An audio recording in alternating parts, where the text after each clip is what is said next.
여러분 이제 오늘 말씀은요, 이제 마지막 최후의 심판과 그것이 곧 구원의 믿는 자들에게 있어서는 구원의 완성임을 말해주고 있는 본문입니다.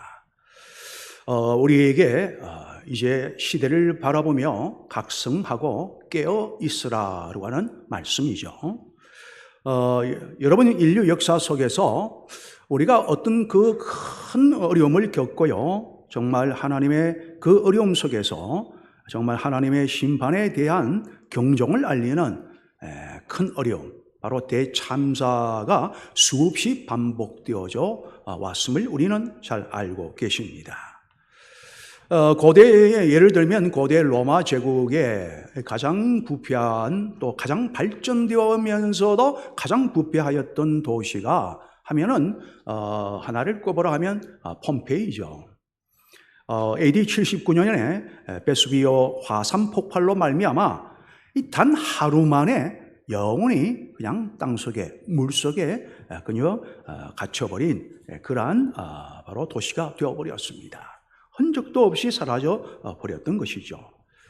그런데 하나님의 이 심판이라고 하는 것은 반드시 있게 될 것인데, 그런데 하나님의 심판이 있는 그날은 또한 어떤 날이 되느냐?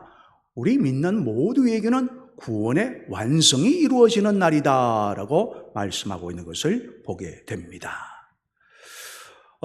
그래서 이제 오늘날 지금 우크라이나와 러시아의 전쟁이 단순히 두 나라만의 전쟁이 아니지 않습니까? 이 글로벌화, 또 그래서 이란과 이스라엘, 또 미국과 또 우크라이나와 또 러시아와의 관계 속에서, 또 중국과의 관계 속에서, 또 대만과 지금 수없이 정말 복잡한 그런 세상에 살고 있습니다. 늘 그래왔지 라고 하는 그런 방심하지 말라는 뜻에서 오늘 또한 하나님이 우리에게 주시는 것이죠. 어쩌면 오늘 이 땅에서 일어나고 있는 오늘날의 모든 이 참사들, 크고 작은 참사들은요, 인류 최후의 심판에 대한 예고편이라고 할 수 있습니다.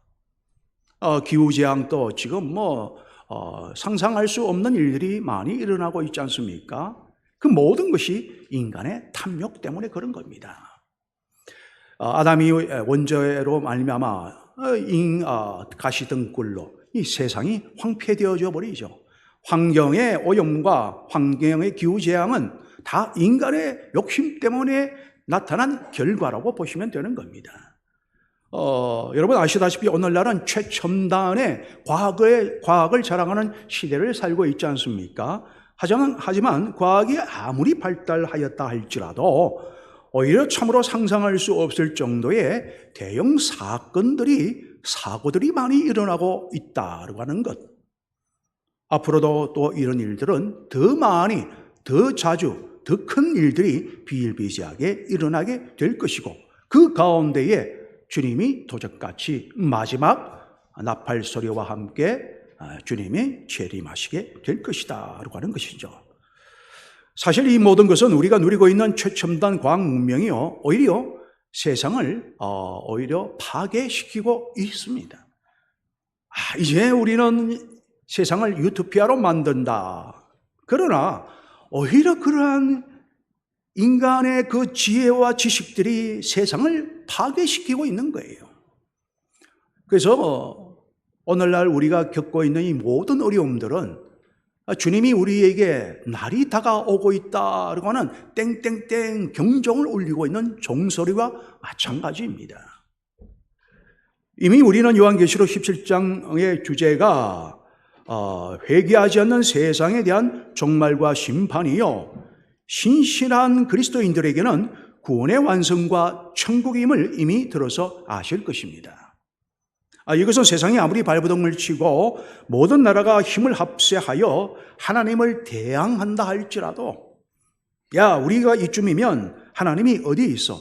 우리가 이게 인공 로봇도 만들고 인공 비서도 만들고 또 내 형체를 한번 이렇게 내가 원하는 대로 한번 이렇게 만들어 달라 하니까 저절로 나오고 모든 것이 나오는데, 우리가 마음대로 조정할 수 있는 거야. 그러나 그렇게 하여서 하나님을 멀리 떠나고 하나님을 거역하고 대항한다 할지라도 하나님의 엄중한 심판을 막아내지 못함을 강조하고 있는 말씀입니다. 왜 그럴까요? 그러한 지혜와 지식을 주신 이도 만드신 이도 바로 그 지혜의 근원은 하나님이시기 때문에 그러한 겁니다.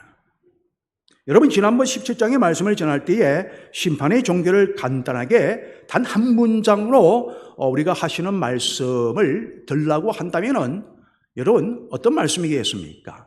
17장의 핵심 단어는요, 다 끝났다. 다 끝났다. 라고 하는 이 한마디죠. 이 하나님께서 그러니까요, 입김을 한번 훅 부시면은 세상의 그 어떤 막강한 권력도 힘의 연합도 모든 것은 간단하게 종결되고 끝이 나고 만다는 말씀이었습니다.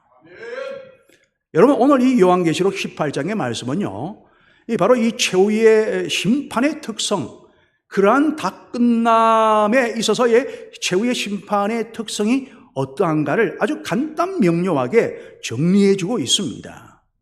그 특성은요, 세 가지로 요약이 되어지고 있는데, 첫째는 한순간의 심판이 될 것이다.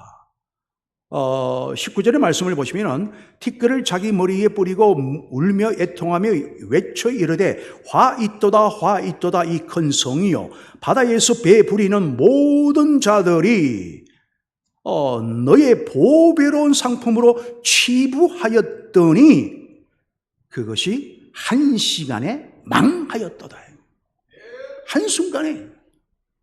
두 번째는요, 완전한 심판이다 라고 말씀합니다. 21절에 이에 한 힘센 천사가 큰 맷돌 같은 것을 들어서 바다에 던져 이르되 큰 성 바빌론이요, 가장 그 제국의 중에서 정말 그 당시에 가장 큰 성읍, 호화로운 성읍이라고 하면 바벨론 성읍이거든요.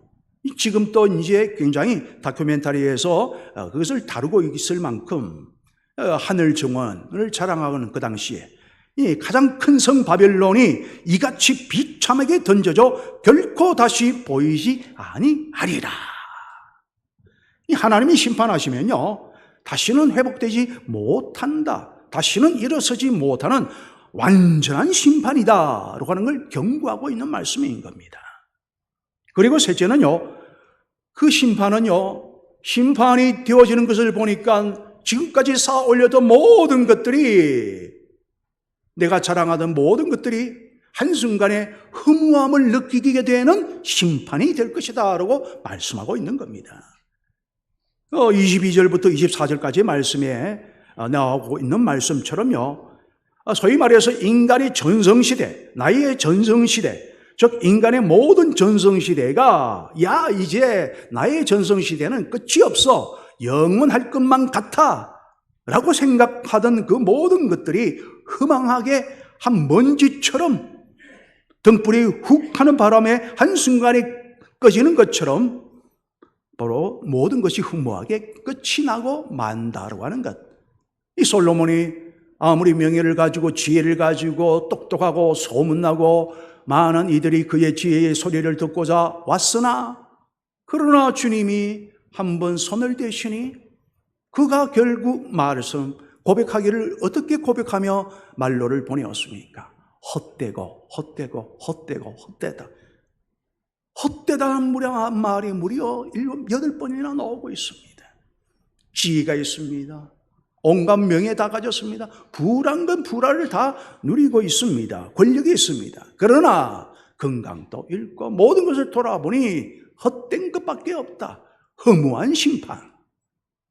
여러분, 특히나 이와 같이 한순간적이고 완전하고 허무함을 느끼게 하는 최후의 심판을 진행하려고 내려오시는 바로 하나님이 보내시는 그 천사의 모습은 그야말로 굉장히 권세가 있고 위험이 가득한 모습이라고 하는 것을 알 수가 있는데, 바로 오늘 18장 1절 말씀에 이렇게 나와 있습니다. 이 일 후에 다른 천사가 하늘에서 내려오는 것을 보니 큰 권세를 가졌는데 그의 영광으로 땅이 환하여졌더라.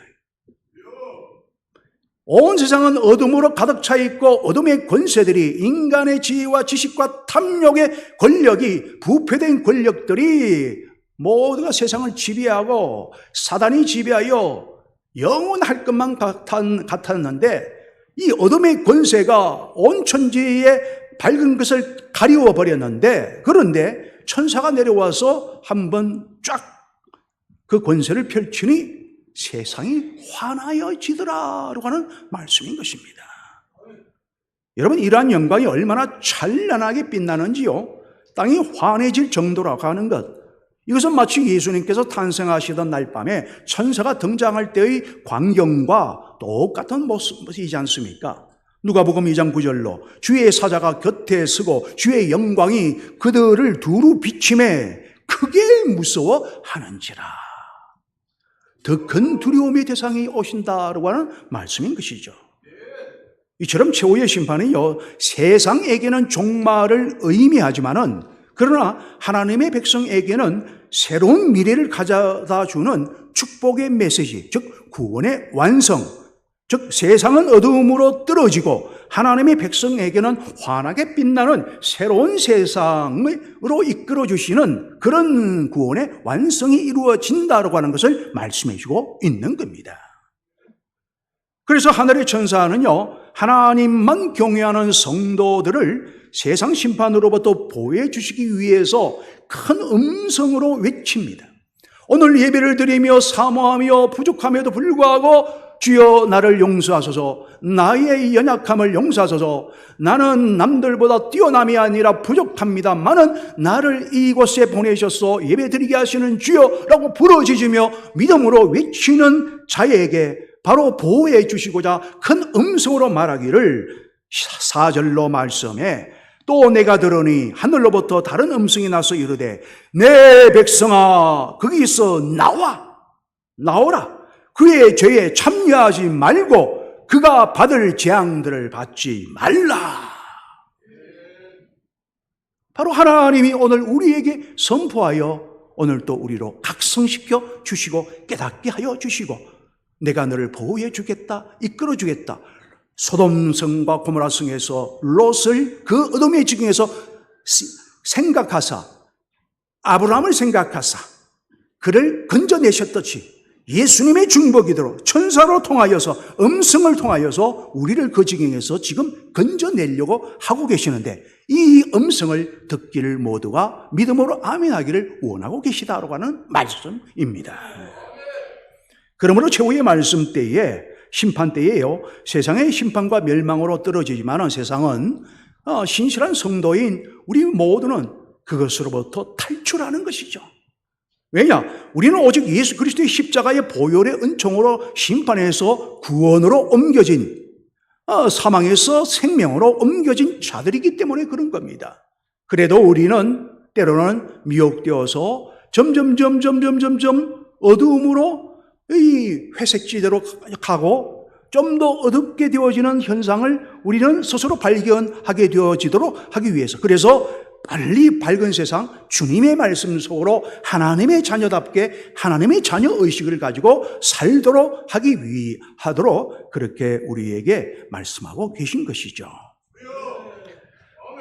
여러분, 우리는 결코 그렇게 이 말씀을 우리가 이렇게 새겨듣고 살면요, 우리는 결코 망하지 않습니다. 오히려 하나님의 나라에서 찬란한 영광을 누리며 살게 되는 것이죠. 여러분, 이처럼 처참한 최후의 심판과 몰락이 올 수밖에 없는 이유가 그러면 무엇인가?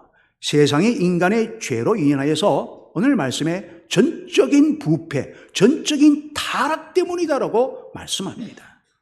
여러분, 우리 장로교의 신조이자 교리인 칼빈의 5대 교리가 있는데 그 교리 중에 하나가 뭐냐면 전적 타락이 있거든요. 인간은 태어날 때부터 전적으로 타락한 몸으로 태어난다 이거죠.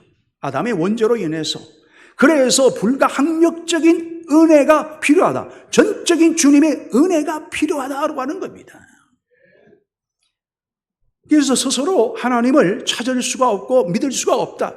그런데 예수님이 믿음의 선물을 주시고 우리를 택하여, 왜 택했느냐? 우리는 그 이유를 알 수가 없습니다. 그래서 은혜인 것이죠. 그래서 구약시대의 에레미야 선지자는요, 인간의 전적인 타락의 마음을 이렇게 선언하였습니다. 에레미야 17장 9절 말씀에서 만물보다 거짓되고 심히 부패한 것은 마음이라. 누가 너희 이를 알리요마는 누구는 아신다? 하나님은 아신다. 그래서 여러분 오늘 본문인 이 18장에서는요, 인간 세상의 전적인 부패의 네 가지 현상을 구체적으로 이야기하며 이 세상을 향하여서 적나라하게 하나님께 고발을 하고 또한 우리에게 외치고 있습니다. 이 세상의 전적 타락에 정말로 지금 타락하고 있는 전적 부패의 모습은 네 가지이다. 이것 때문에 심판하며 이것에서 정말로 힘써 벗어나고자 하는 하나님의 사람들은 구원의 완성을 이곳에서 벗어나 이루게 될 것이다. 그러면 그 네 가지 부패는 무엇 때문에 최후의 심판을 내리시는가? 하나는 바로 경제적인 부패이죠. 또 하나는 영적인 부패, 또 하나는 정치적인 부패, 그리고 사회적인 부패입니다. 이 모든 것은요, 하나로 연결이 되어지죠. 여러분, 세상이 갈수록 정치를 한다고 해서 여러분 정치가 정말로 우리가 영적으로 타락하고 부패하면요, 하면 모든 것이 저절로 경제적인 부패도 탐욕에 찌든 삶이 되고, 정치도요, 아무리 올바른 정치를 하려고 하여도 영적으로 부패가 되어지면요, 타락한 정치 세력이 될 수밖에 없는 것이고, 또 아무리 영적으로 내가 온전하지 못하면요, 내 삶 자체가 목적이 다른 곳으로 흘러가기 때문에, 그리고 내 삶이 정말 세상의 삶에 그 마음을 두고 있기에 사회적인 부패는 더 만연해질 수밖에 없는 것. 그러기 때문에 최후의 심판이 있다는 겁니다. 여러분, 인간이 타락하고 부패할수록 인간은요, 기준점을 잃어가요. 기준점. 즉 진정한 목적이 없다는 것이죠. 절대적인 진리를 잃어버린다고 하는 겁니다. 인권이다. 인간의 자유 마음껏, 이게 인간의 정말로 우리의 자유함을 누리는, 우리에게 예수 안에서의 진정한 자유를 우리가 누리면요, 굉장히 큰 기쁨이 있죠. 그런데 이들은요, 어떤 절대적인 신과 진리를 인정하지 않습니다. 오직 내 인간의 내면의 그 타락한 것까지도 자유롭게 누리는 것이, 그것이 진정한 인간의 인권이며 인간의 본연의 모습을 누리는 것이고, 그것이 자유이다라고 외치죠. 그게 바로 우리가 사상을 얘기하자면 모더니즘이 아닌 포스트 모더니즘이라는 사상이라고 말을 하는 겁니다. 절대 진리를 부정하는 것이죠. 절대 기준이 없습니다. 그러다 보니 사람들의 눈길이 더욱더 일확천금을 꿈꾸거나 그런 황금 만능주의 사고로 인하여 어떠한 부패, 경제적인 부패, 갈수록 만연해지고, 그리고 돈이면 다 된다라고 하는 타락한 의식, 그런가 하면 모든 문화가 점점점 감미롭고 정말로 흥이 나며, 그런데 이 잠시 락 페스티벌인가요? 울산에서 한 걸 잠시 한번 봤는데요. 누가 한 말을 했어요. 이게 인간의 자유의 모습이죠. 그게 바로 인간의 타락한 모습이다 이거죠. 저는. 여러분, 바로 모든 문화가 타락을 하고 있습니다. 그러다 보니 갈수록 물질 만능주의와 허영에 빠져 사는 사람들은 내면을 가꾸기보다는 전부 다 좀 더 세상의 흠한 것에 모교 쌓기에 탑을 쌓아가기에 또다시 혈안이 되어서 그 처리에 몰두하며, 우리가 세상적으로 성공만 하면, 돈만 많으면, 명예만 많으면 성공이라고 하는 인식에 빠져 살게 되는 것을 볼 때에 참으로 안타까운, 그러기에 최후의 심판이 있다는 겁니다. 여러분, 이런 자들에게서 자아실현이 이루어질 수 있느냐? 여러분, 자아실현은 절대적인 어떤 나의 삶의 가치가 절대적인 것이 있어야 되는데, 그것이 없는 세상 가운데서 자아실현은 이루어질 수가 없습니다, 여러분. 여러분, 우리가 이제 오래전부터도 심리학에서 말하기를요, 자아실현은 우리의 꿈이잖아요. 모든 인간은 자아실현을 향하여 원래 가게 되어져 있는데 진정 이루는 것은요, 인간의 5%밖에 안 됩니다. 그만큼 어려운 것이 자아실현이에요. 그것을 이루기 위해서는 자기의 정체성이 분명해야 되죠. 우리는 하나님의 사람이라면 하나님의 자녀 의식이 분명해야 된다. 하나님의 영광을 위해 살아가는 존재요. 내가 그 안에서 쓰임받는 도구라면 나는 나로서의 기쁨이 있고 나 자체로서 존귀한 존재라고 하는 의식, 하나님의 자녀 의식, 자기 정체성이 분명해야 되는데 그러지 못하다라고 하는 말씀인 것입니다. 여러분, 하나님의 영광을 위한 참된 신앙인으로 살아간다고 말할 수 있느냐? 이 포스트 모더니즘의 시대 속에서 아니죠. 그래서 주님은 뭐라고 말씀합니까? 시대를 불문하고 영원한 진리, 의인은 없나니 하나도 없다.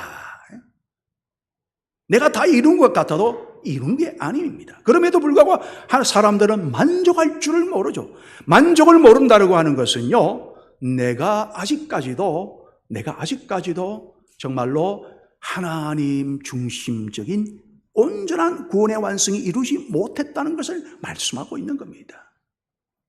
완전한 영화, 그게 구원의 완성인데, 완전한 만족, 그게 바로 영화인데, 주님이 오실 때 가능한 일이고 내 안에 성령으로 가득 찰 때 그것을 맛볼 수가 있는 겁니다. 그걸 날마다 반복하여 맛보는 연습을 하는 거죠.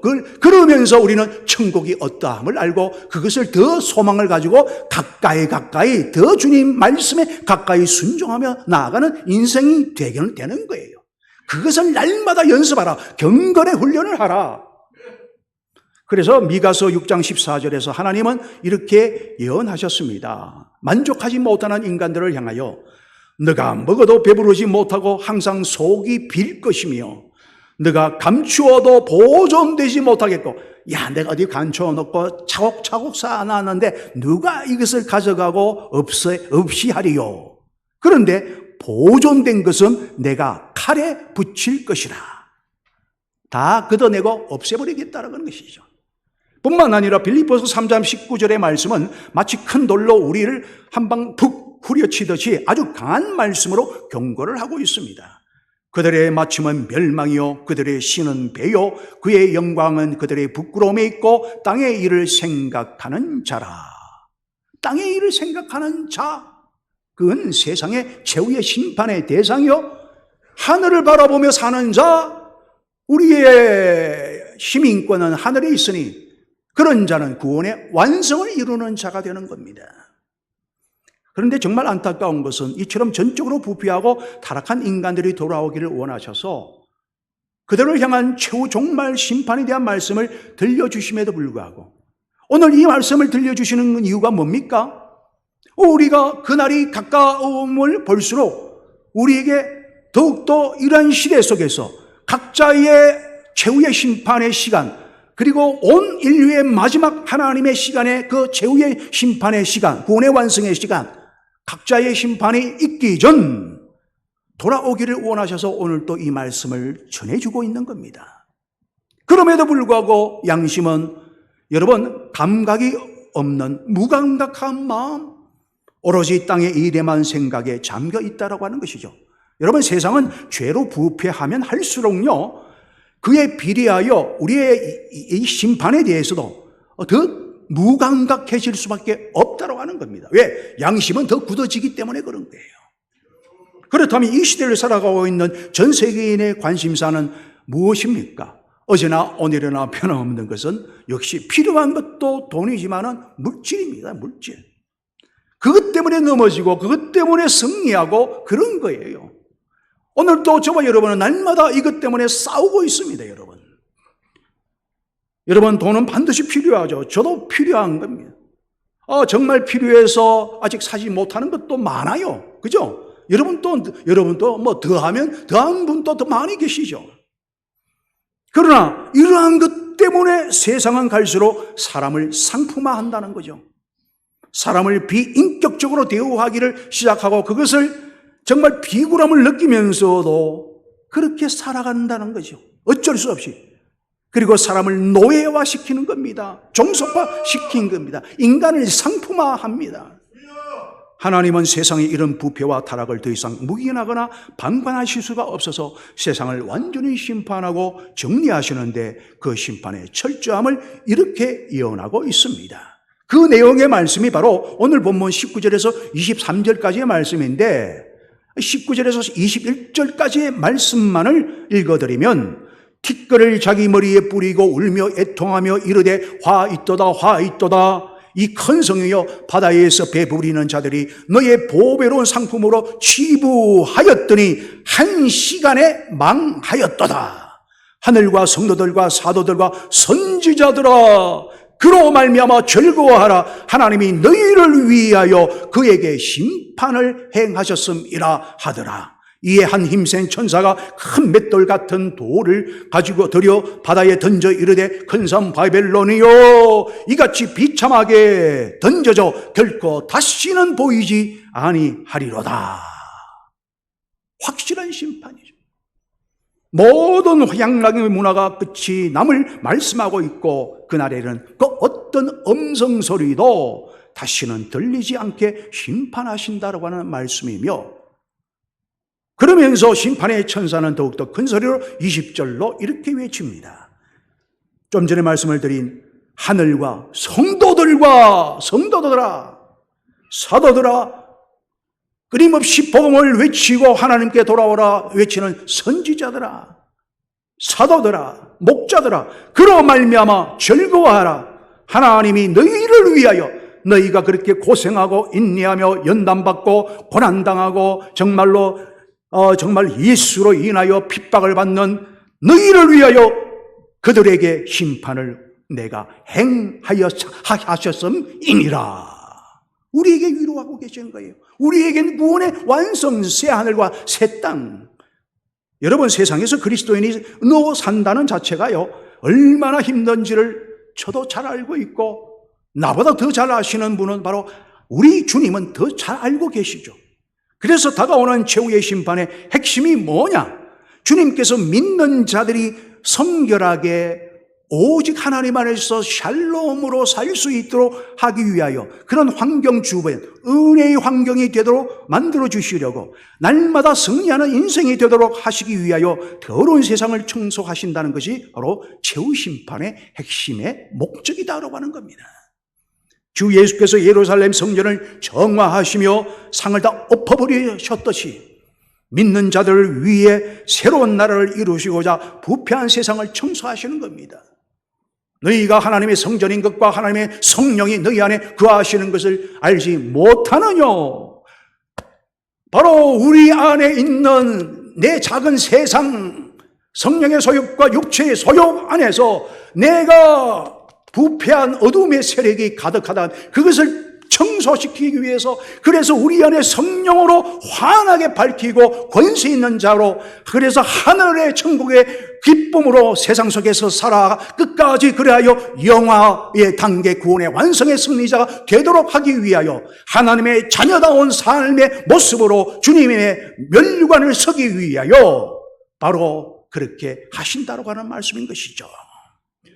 그런 점에서 세상 최후 심판이야말로 하나님의 백성들에게 새로운 미래를 가져다주는 새로운 축복의 출발이라고 하는 말씀인 것입니다.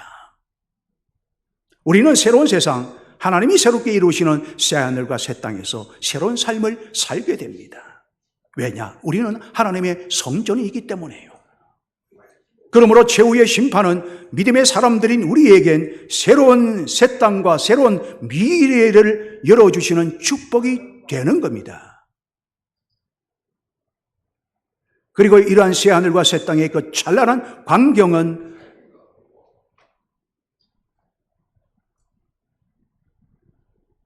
다음에 말씀을 드릴 19장에서 화려하게 설명을 해주고 있습니다. 18장은요 지상 최후의 심판을 설명하는 반면에 19장은 이제 최후의 심판과 구원의 완성이 이루어졌으니 새하늘과 새 땅, 즉 구원의 완성을 이룬 자들의 정말로 축제를 실감나게 하는 말씀이 19장, 다음에 전해드릴 19장의 말씀의 내용이다. 그것이 얼마나 신나는 내용인지 다음의 말씀에 우리가 볼 수가 있습니다. 성 어거스틴은 그래서 우리의 존재가 어떤 존재인가를 이렇게 실감나게 말해주고 있습니다. 우리는 세상에 살고 있으나 세상에 속한 자가 아닙니다. 즉 우리의 시민권은 하늘에 있다. 심판은 우리를 위한, 구원의 완성을 위한, 새하늘과 새 땅을 위한 심판이다. 그러므로 언제나 하나님의 자녀 의식을 가지고 살아가라. 그리하여 미래의 축복을 항상 내 마음에서 이 땅에서 누림으로 더 큰 그 하늘의 정말로 구원의 축복을 누리는 하나님의 자녀다운 삶으로 살아가시는 그 의식으로 살아가시는, 그래서 구원의 완성의 새하늘과 새 땅의 19장의 주인공이 되시기를 주 예수 이름으로 축원을 드립니다. 하나님 아버지요, 하나님의 자녀로 하나님의 자녀의